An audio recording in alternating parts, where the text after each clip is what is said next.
बिस्मिल्लाहिर्रहमानिर्रहीम। अस्सलाम वालेकुम डियर व्यूवर्स एंड स्टूडेंट्स, उम्मीद है आप सब खैरियत से होंगे। आज हम स्टार्ट करने वाले हैं एक बहुत ही इंपॉर्टेंट टॉपिक और रिएक्शन कैनेटिक्स का लास्ट टॉपिक एक्टिवेशन एनर्जी। और इसके साथ साथ हम डिस्कस करेंगे factor affecting the rate of reaction.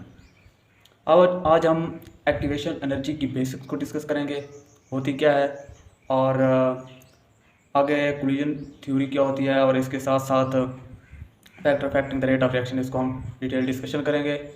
Let's start activation energy.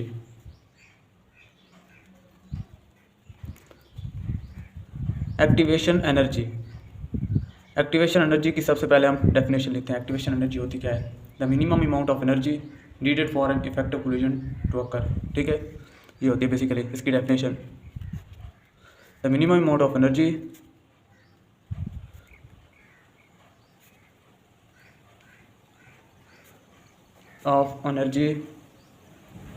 needed for an effective collision। अभी हम डिस्कस करेंगे कि इफेक्टिव कोलिजन क्या होते हैं और इनइफेक्टिव कोलिजन क्या होते हैं। Needed for an effective collision to occur is called activation energy.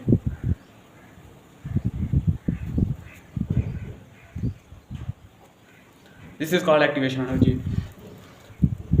अब एक रिएक्शन के प्रोसीड होने के लिए, to proceed and reaction, to proceed and reaction, उस रिएक्शंस के रिएक्टेंट का कोलाइड करना मस्ट है। जब तक वो रिएक्टेंट्स कोलाइड नहीं करेंगे वो रिएक्शन कभी भी नहीं होगा। ठीक है, तो कोलिजन ऑफ रिएक्टेंट्स लाजमी है ये। कोलिजन ऑफ, जब तक रिएक्टेंट्स कोलाइड नहीं करेंगे उस वक्त तक रिएक्शन प्रोसीड नहीं होगा। अब अकॉर्डिंग टू कोलिजन थ्योरी,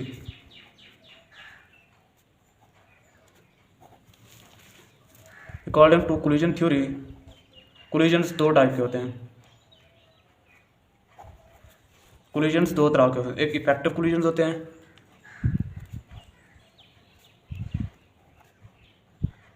और दूसरे इनइफेक्टिव कोलिजन्स होते हैं।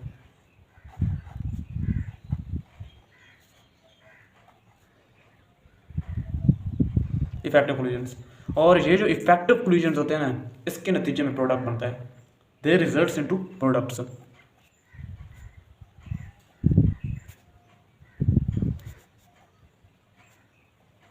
प्रोडक्ट्स यही बनाते हैं इफेक्टिव कोलिजन्स। ये इनइफेक्टिव कोलिजन्स होते हैं, इनके अंदर प्रोडक्ट्स नहीं बनते। ठीक है, रिएक्शन जो कंप्लीट होता है वो इनके अंदर होता है, इनइफेक्टिव कोलिजन्स के अंदर रिएक्शन जो होता है वो कंप्लीट नहीं होता।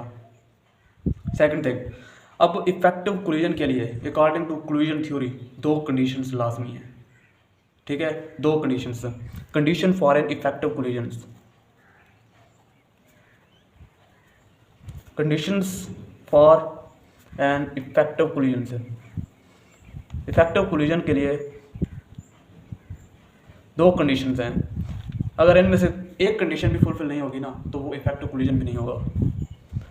सबसे पहले उनके पास प्रॉपर एनर्जी होनी चाहिए, जिसे हम एक्टिवेशन एनर्जी कहते हैं। यानी इफेक्टिव कोलिजन के लिए जो रिएक्टेंट्स आते हैं उन रिएक्टेंट्स के पास प्रॉपर एनर्जी होनी चाहिए। Number one thing, they carry, यानी जो रिएक्टेंट्स होंगे वो प्रॉपर एनर्जी के साथ होने चाहिए। प्रॉपर एनर्जी, जिसे हम बेसिकली एक्टिवेशन एनर्जी भी कहते हैं।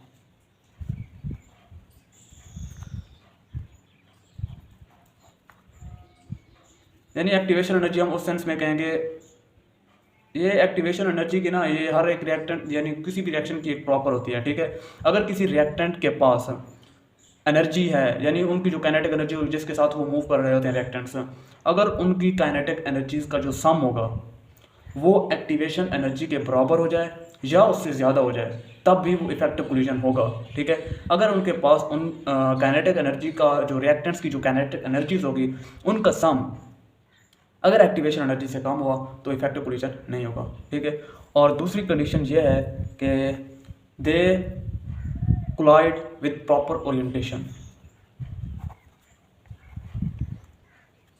They collide with proper orientation, यानी प्रॉपर डायरेक्शन के साथ वो एक दूसरे से कोलाइड करने चाहिए।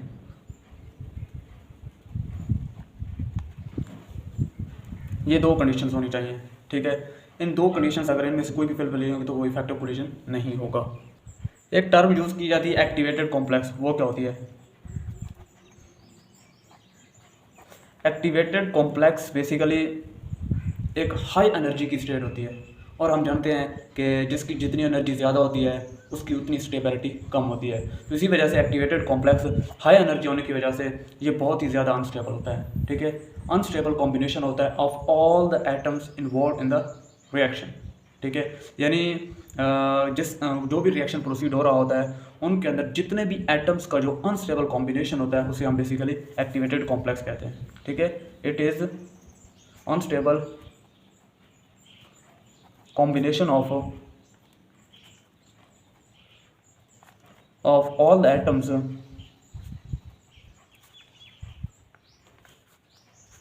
involved in the reaction के अंदर जितने भी एटम्स होते हैं या जितने भी रिएक्टेंट्स होते हैं उन तमाम के जो एटम्स होते हैं उनका अनस्टेबल कॉम्बिनेशन जो होता है उसे हम एक्टिवेटेड कॉम्प्लेक्स कहते हैं। फॉर एग्जांपल हम एक मिसाल के जरिए हम इसे डिस्कस करते हैं। हमारे पास दो रिएक्टेंट्स थे, एक ए, या हम इस तरह डिस्कस कर सकते हैं कि A2 एक रिएक्टेंट था प्लस B2 एक रिएक्टेंट था, ठीक है।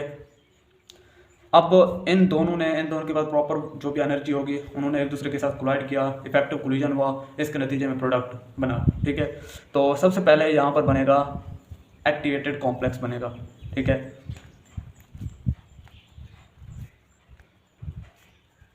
एक्टिवेटेड कॉम्प्लेक्स बनेगा, ये एक्टिवेटेड कॉम्प्लेक्स है।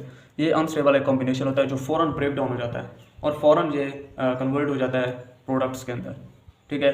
तो अब पहले यहाँ पर बॉन्ड था, ए और ए के दरमियान बॉन्ड था, बी और बी के दरमियान बॉन्ड था। अब ये यहाँ पर जो बॉन्ड होगा वो ब्रेक डाउन हो जाएगा। जब बॉन्ड ब्रेक डाउन हो जाए तो ए और बी के दरमियान यहाँ पर बन जाएगा। तो इसके नतीजे में हमारे पास दो प्रोडक्ट बन जाएंगे, ए बी, 2 मॉलिक्यूल्स बन जाएंगे ए बी के। ये प्रोडक्ट, ये एक इफेक्टिव कोलिजन की एक एग्जाम्पल है। मज़ीद हम एक्टिवेशन एनर्जी को एक ग्राफ के ज़रिए डिस्कस करते हैं। हमारे पास ग्राफ दो टाइप के बनते हैं, ये डिपेंड करता है उन रिएक्शन के ऊपर कि आया कि वो रिएक्शंस जो होते हैं वो एक्सोथर्मिक होते हैं और या एंडोथर्मिक होते हैं, उसके ऊपर ये डिपेंड करते हैं। दो तरह के हम ग्राफ को यहाँ पर डिस्कस करेंगे। और ये जो ग्राफ होता है ये basically path of the reaction और potential energy of the reacting molecules उनके दरमियान मौजूद होता है ये ग्राफ। और दोनों को इकट्ठे डिस्कस करेंगे, ठीक है। ये होगी यहाँ पर potential energy of the reacting molecules. जो रिएक्टिंग मॉलिक्यूल्स उनकी सबसे पहले तो होती है वो काइनेटिक एनर्जी होती है ना। तो जैसे ही रिएक्शन प्रोसीड होता है उनकी जो काइनेटिक एनर्जी होती है उनका वो सारी की सारी कन्वर्ट हो जाती है पोटेंशियल एनर्जी के अंदर। उन पोटेंशियल एनर्जी का जो सम होता है अगर एक्टिवेशन एनर्जी के बराबर हो जाए या उसके ज़्यादा हो जाए तो वो इफेक्टिव कोलिजन होगा, वरना वो इफेक्टिव कोलिजन नहीं होगा। और ये तो होता है path of the reaction, path of reaction. यहाँ पर डिस्कस करते हैं ये एक्सोथर्मिक रिएक्शंस हैं, और ये हुई पोटेंशियल एनर्जी होगा, और यहाँ पर ये पाथ ऑफ रिएक्शन होगा, और ये एंडोथर्मिक के लिए होगा। एंडोथर्मिक रिएक्शंस के लिए हम इसे डिस्कस करेंगे, ठीक है। एक्सोथर्मिक रिएक्शंस के अंदर हम जानते हैं हीट इवॉल्व होती है, ठीक है। हीट किस वक्त इवॉल्व होगी? जब जो प्रोडक्ट्स होंगे वो एक स्टेबल कॉम्बिनेशन के अंदर बनेंगे, एक स्टेबल फॉर्म में बनेंगे। जो चीज़ जितनी स्टेबल ज़्यादा होती जाएगी उतनी एनर्जी कम होती जाएगी, एनर्जी ज़्यादा रिलीज़ होती जाएगी, ठीक है। तो यहाँ पर होंगे हमारे पास रिएक्टेंट्स और यहाँ पर बनेंगे प्रोडक्ट्स, ठीक है।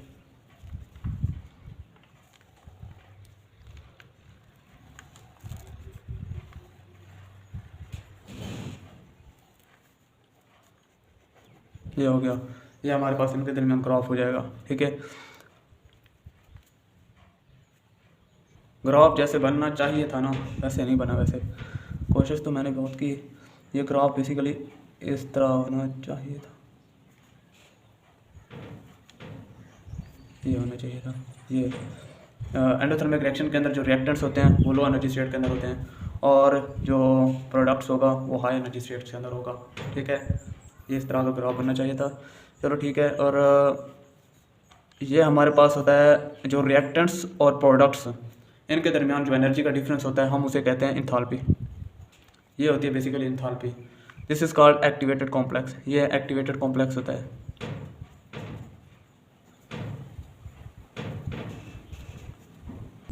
ये हमारे पास एक्टिवेटेड कॉम्प्लेक्स हो जाएगा। एक्टिवेटेड कॉम्प्लेक्स और एक्सोथर्मिक रिएक्शंस के अंदर यहाँ पर ये रिएक्टेंट्स है, ये यहाँ पर होगी एक्टिवेशन एनर्जी।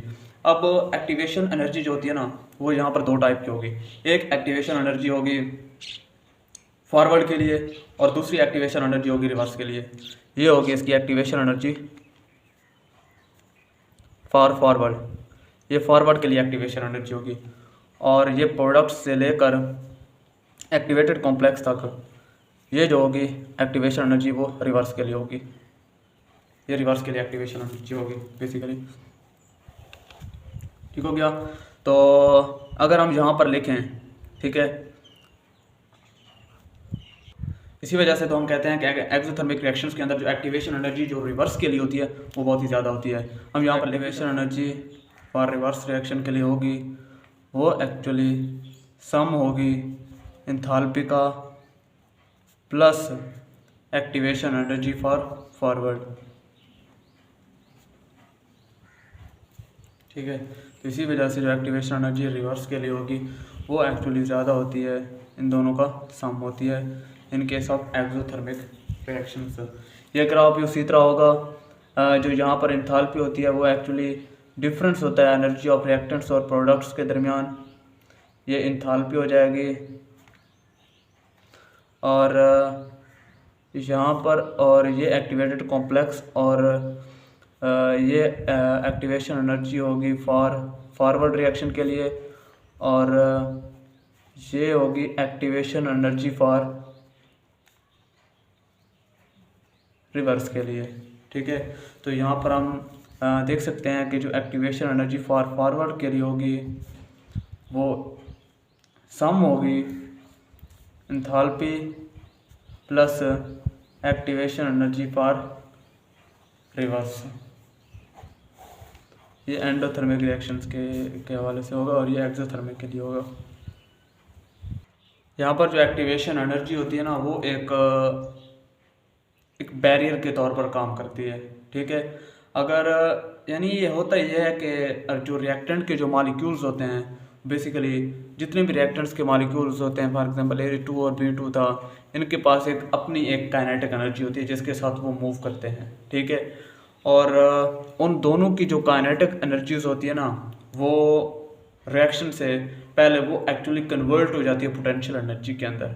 ठीक है, जो एक्टिवेशन एनर्जी होती है वो एक हिल के तौर पर यहाँ पर ये एक्टिवेशन एनर्जी होती है। ठीक है, अगर उन दोनों का सम, उन दोनों की जो काइनेटिक एनर्जीज है उनका सम, पहले भी मैं डिस्कस कर चुका हूँ ये कि अगर उन दोनों का सम एक्टिवेशन एनर्जी के बराबर हो जाए या उससे ज़्यादा हो जाए तो इस हिल को वो क्रॉस कर लेंगे। ठीक है, जब इसको हिल को क्रॉस कर लेंगे तो वो फ़ौरन कन्वर्ट हो जाएंगे प्रोडक्ट्स के अंदर। ठीक है, अगर उन रिएक्टेंट्स की जो काइनेटिक एनर्जीज है उनका सम इसके बराबर नहीं होता या इससे कम हो जाता है तो वो जस्ट बाउंस बैक हो जाएंगे, वो प्रोडक्ट्स में कन्वर्ट नहीं हो जाएंगे। ठीक है, वो नहीं हो सकेंगे, वो दोबारा वो रिएक्टेंट्स के अंदर वापस आ जाएंगे।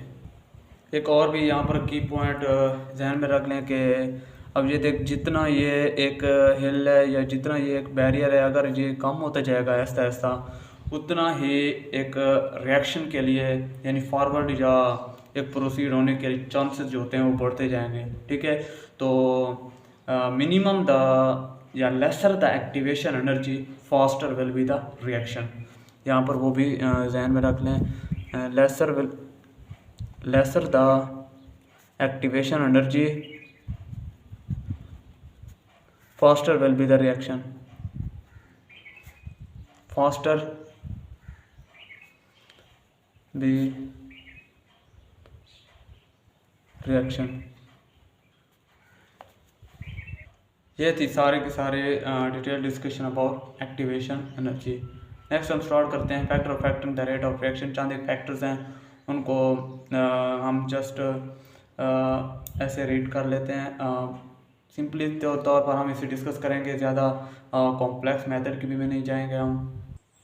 Let's start factor affecting the rate of reaction.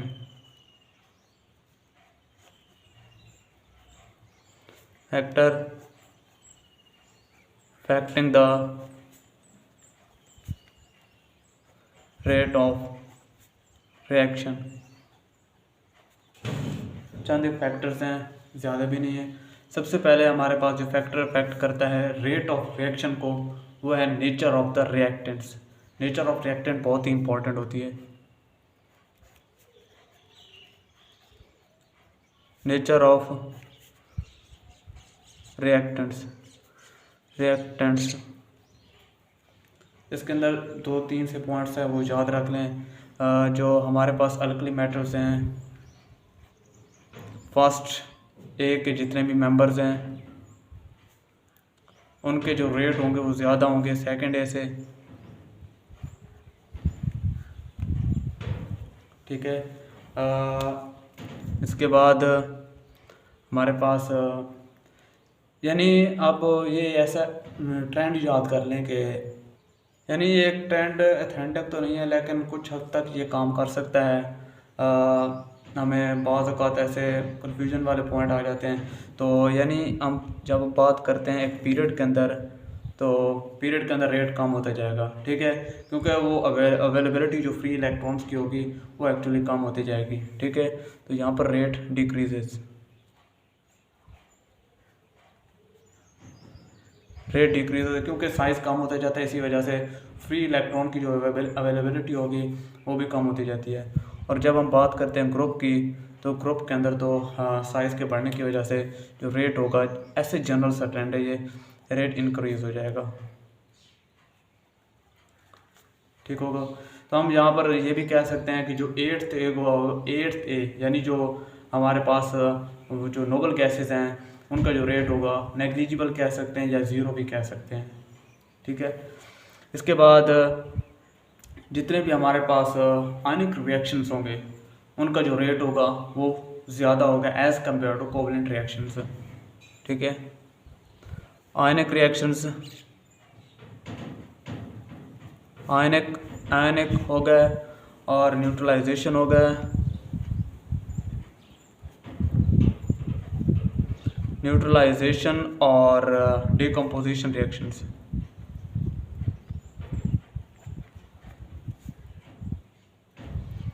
इनके जो रेट होंगे वो ज़्यादा होंगे as compare to redox reaction. Redox reactions के अंदर इलेक्ट्रॉन का ट्रांसफ़र होता है। इनके अंदर तो ऑलरेडी वो जो रिएक्टेंट्स के मॉलिक्यूल्स होते हैं वो अरेंज कर चुके होते हैं, बस ऐसे जैसे यानी जो आयनिक रिएक्शंस होते हैं, आयंस ऑलरेडी बन चुके होते हैं, ठीक है। तो फ़ौरन वो प्रोडक्ट्स के अंदर कन्वर्ट हो जाते हैं। तो इनके लिए रिडॉक्स रिएक्शन के अंदर इलेक्ट्रॉन का ट्रांसफ़र होना पड़ता है, इसी वजह से इनकी जो रेट होते हैं वो बहुत ही ज़्यादा स्लो हो जाते हैं। ये था हमारे पास नेचर ऑफ रिएक्टेंट्स। यानी हमें अब ये पता चला कि जो रिएक्टेंट्स की जो नेचर होती है वो भी बहुत इंपॉर्टेंट रोल अदा करती है in case of rate of reaction, ठीक है। रेट ऑफ रिएक्शन डिपेंड करता है नेचर ऑफ द रिएक्टेंट, के रिएक्टेंट्स जो होते हैं वो किस नेचर के हैं, ठीक है। तो इसी के मुताबिक वो रेट भी उसी तरह ही चेंज हो जाता है। नेक्स्ट है हमारे पास कंसंट्रेशन ऑफ रिएक्टेंट्स।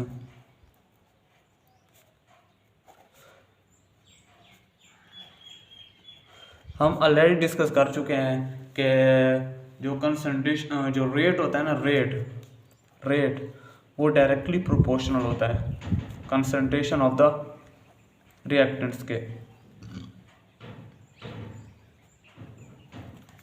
ठीक है। जो रेट होगा वो डायरेक्टली प्रोपोर्शनल होगा। यानी जैसे है भी सिंपल सी बात है कि जितने रिएक्टेंट्स बढ़ते जाएंगे उनके जो चांसेस होंगे कोलाइड करने के वो भी बढ़ते जाएंगे।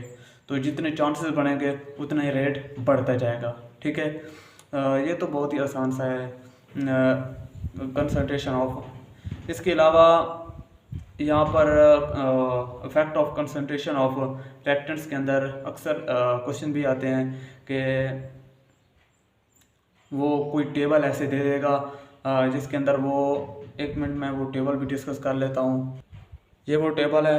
अब यहाँ पर हमारे पास दो रिएक्टेंट्स हैं, एक है नाइट्रिक ऑक्साइड NO और दूसरा है हाइड्रोजन गैस। ठीक है, ये कोई भी ऐसे रिएक्शन होता है, ये उस रिएक्शन के अंदर ये दो रिएक्टेंट्स हैं।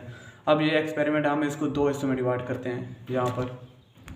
ठीक है, तो सबसे पहले हमने नाइट्रिक ऑक्साइड की जो कंसनट्रेशन है उसको हमने कांस्टेंट रखा है।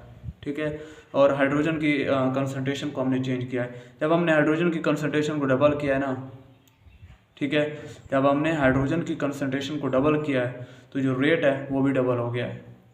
ठीक है, जब हमने हाइड्रोजन की कंसनट्रेशन को ट्रिपल किया है तो रेट भी ट्रिपल हो गया है। इसका मतलब विद रेस्पेक्ट टू हाइड्रोजन जो ऑर्डर ऑफ रिएक्शन है वो फर्स्ट है। यहाँ से ये पता चल गया। ठीक है, और यहाँ से ये प्रूफ भी मिलता है कि जो ऑर्डर ऑफ रिएक्शन है या रेट लॉ और या रेट इक्वेशन है वो एक एक्सपेरिमेंटल क्वांटिटी है, it is not a theoretical quantity. हम उसे बैलेंस केमिकल इक्वेशन से ड्राइव नहीं कर सकते। ठीक है, हमारे पास वही बेसिकली ये वाला रिएक्शन होता है, इसके अंदर ये इस तरह के रिएक्टेंट्स होते हैं और ये हमारे पास ये प्रोडक्ट्स बन जाते हैं। ठीक है, तो हम जब देखते हैं ना उसकी यानी रेट इक्वेशन या रेट लॉ को हम देखते हैं तो उसके अंदर हमारे पास इस तरह का कॉम्बिनेशन नहीं होता। यानी अगर इसके मुताबिक देखा जाए तो ये भी सेकंड ऑर्डर रिएक्शन बनता है, ये भी सेकंड ऑर्डर रिएक्शन बनता है। लेकिन जब हम एक्सपेरिमेंटली देखते हैं विद रिस्पेक्ट टू हाइड्रोजन वो फर्स्ट ऑर्डर रिएक्शन होता है। और अब हम देखते हैं उसकी दूसरी नाइट्रिक ऑक्साइड क्या। अब हम यहाँ पर हाइड्रोजन की कंसनट्रेशन को कांस्टेंट रखेंगे और नाइट्रिक ऑक्साइड की कंसनट्रेशन को चेंज करेंगे। अब जब हमने नाइट्रिक ऑक्साइड की कंसनट्रेशन को हमने चेंज किया, इसको डबल किया, तो हम देखते हैं कि जो रेट है वो 4 टाइम इंक्रीज कर जाता है। ठीक है, और तो जब डबल करते हैं तो 4 टाइम रेट इंक्रीज कर जाता है, और जब हम इसे ट्रिपल करते हैं तो जो रेट होता है वो 9 टाइम इंक्रीज कर जाता है। तो हम यहाँ से पता चलाते हैं कि with respect to nitric oxide जो बेसिकली ऑर्डर ऑफ रिएक्शन होगा वो सेकेंड ऑर्डर रिएक्शन होगा। तो हम इसकी जो रेट लॉ रेट इक्वेशन इस रिएक्शन की हम इस तरह लिखेंगे। तो उसकी जो रेट लॉ होगा कि विद रेस्पेक्ट टू NO ये 2 होगा और विद रेस्पेक्ट टू हाइड्रोजन ये 1 होगा। ठीक है, तो रेट लॉ या ऑर्डर ऑफ रिएक्शन यहाँ से प्रूव होता है कि ये both these are actually experimental quantities not a theoretical quantities. ठीक है, तो हमारा जो बेसिक टॉपिक था वो यही था कि कंसंट्रेशन कि हम जितनी कंसंट्रेशन को बढ़ाएंगे उनका जो रेट होगा वो एक्चुअली इंक्रीज़ कर जाएगा। ये एक बेसिक होता है। और यहाँ पर एक छोटा सा मजीद टॉपिक भी आ जाता है, सब टॉपिक कह सकते हैं इफेक्ट ऑफ कंसंट्रेशन के अंदर effect of pressure. Effect of pressure ये उन रिएक्टेंट्स को अफेक्ट करेगा जो गैसीय स्टेट के अंदर होंगे। ठीक है, अगर उनमें से कोई सॉलिड या लिक्विड स्टेट में होगा वो अफेक्ट नहीं होगा। ठीक है, तो यहाँ पर भी सिंपली हम जब प्रेशर को बढ़ाएंगे तो प्रेशर को बढ़ाने की वजह से उनके यानी रिएक्टेंट्स भी बढ़ सकते हैं या उनके जो कोलिजन्स होते हैं वो बढ़ेंगे। तो इसी वजह से प्रेशर के बढ़ाने की वजह से उनका जो रेट होगा वो भी इंक्रीज़ कर जाएगा। ठीक है, ये इफेक्ट ऑफ प्रेशर है। उसके बाद नेक्स्ट है हमारे पास सरफेस एरिया। सरफेस ये भी वही एक ही बात है। सरफेस एरिया, जितना सरफेस एरिया ज़्यादा होते जाएगा उतने चांसेस ऑफ कोलिजन बढ़ते जाएंगे और उतना ही रेट बढ़ता जाएगा। ठीक है, तो जो सरफेस एरिया होता है वो भी डायरेक्टली प्रोपोर्शनल होता है रेट के।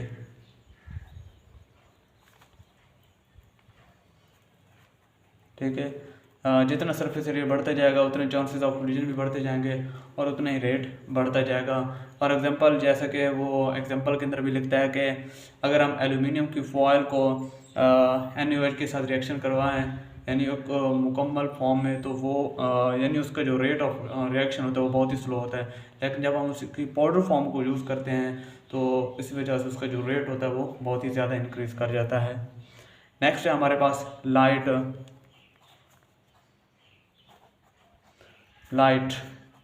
लाइट भी रेट को बहुत ज़्यादा अफेक्ट करती है। लाइट के अंदर बेसिकली हम जानते हैं कि फोटॉन्स वगैरह मौजूद होते हैं उसके अंदर, और उन फोटॉन्स के पास एक पर्टिकुलर अमाउंट ऑफ एनर्जी मौजूद होती है, ठीक है।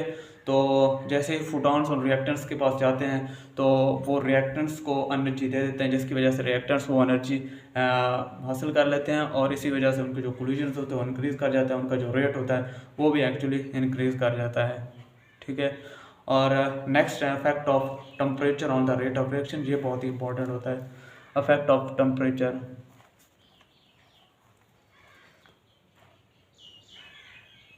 इफेक्ट ऑफ टेम्परेचर को बेसिकली एक्सप्लेन आर्हेनियस ने किया था, यानी उनके जो टेम्परेचर का जो रेट के ऊपर इफेक्ट होता है वो बेसिकली एक्सप्लेन किया था आर्हेनियस, और उसने इक्वेशन पेश की जिसको हम आर्हेनियस इक्वेशन भी कहते हैं। वैसे ये भी जानते हैं कि जो टेम्परेचर होता है वो डायरेक्टली प्रोपोर्शनल होता है एवरेज ट्रांसलेशन काइनेटिक एनर्जी के, ठीक है। तो जैसे जैसे टेम्परेचर बढ़ता जाएगा kinetic energy of the reactant molecule बढ़ती जाएगी, और जैसे जैसे kinetic energy of the reactant molecules बढ़ती जाएगी उतना उनका जो सम होगा वो बढ़ता जाएगा। जितना उनका सम बढ़ता जाएगा उतनी ही बेसिकली उनके जो कोलिजन्स होते हैं वो बढ़ते जाएंगे, और chances for an effective collisions भी उतने ही ज़्यादा इंक्रीज करते जाएंगे, और इसी तरह रेट भी डबल होते जाएगा, ठीक है। और यहाँ पर एक क्वेश्चन भी होता है कि हाँ, यहाँ पर एक इम्पॉर्टेंट पॉइंट ये है कि रेट जो होता है वो डबल हो जाता है for every 10 degree centigrade rise in temperature. Rate doubles for an every 10 degree centigrade rise in temperature यहाँ पर होता है। और अक्सर क्वेश्चन इस तरह नहीं पूछा जाता, क्वेश्चन इस तरह पूछा जा सकता है कि हमारा इनिशियल टेम्परेचर था 10, यानी या कोई भी रिएक्शंस का उसका इनिशियल टेम्परेचर था 10, हमने टेम्परेचर को इंक्रीज़ कर दिया है 50 डिग्री सेंटीग्रेड तक, ठीक है। तो बताओ कि जो रेट होगा वो कितने गुना इंक्रीज़ कर जाएगा। इस तरह का वो क्वेश्चन दिया जाता है। तो इस तरह के क्वेश्चन को करने के लिए हमारे पास एक शॉर्ट सी ट्रिक है, ठीक है, जिसके ज़रिए हम आसानी से कर सकते हैं। वो ये है कि ये रेट जो होगा वो इक्वल हो जाएगा 2 की पावर n के, ठीक है। और यहाँ पर जो n होगा वो इंटरवल ऑफ 10 होगा, एवरी इंटरवल ऑफ 10।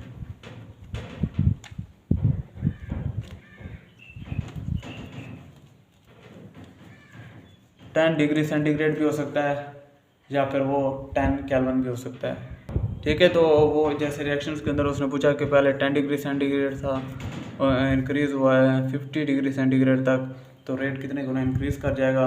तो हम वही 2 की पावर n, अब ये देख 10 से 20 हो गया, 10 तो पहले था ना, ये एक इंटरवल हो जाएगा, ठीक है। अब 20 से 30 हो जाएगा, 2 इंटरवल हो जाएंगे, 30 से 40 हो जाएगा, 3 हो जाएंगे, और 40 से 50 हो जाएगा, 4 इंटरवल हो जाएंगे, ठीक है। तो 10 से 20, 20 से 30, 30 से 40, 40 से 50, 4 होंगे।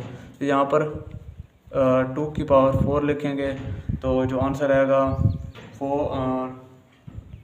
16 टाइम रेट जो होगा वो इंक्रीज़ कर जाएगा, रेट विल इंक्रीज 16 टाइम्स।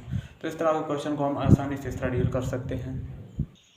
ये टॉपिक हमारा कंप्लीट हुआ, और इसके जो प्रैक्टिस MCQs हैं वो चंद एक MCQs होंगे, क्विज़ की फॉर्म में वो क्वेश्चंस होंगे, वो मैं उसका लिंक जो होगा वो डिस्क्रिप्शन में दे दूंगा, आप उसे लाजमी कीजिएगा और इसकी खूब प्रैक्टिस कीजिए। और इस चैप्टर के जो MCQs होते हैं वो बहुत ही आसान से आते हैं, बस बेसिक्स का पता होना चाहिए, ठीक है। वरना इसमें से कोई रॉकेट साइंस वगैरह नहीं है। इसमें से इस चैप्टर में से बहुत ही आसान आसान से क्वेश्चंस आते हैं। इसकी ज़्यादा से ज़्यादा प्रैक्टिस कीजिए और क्विज़ का जो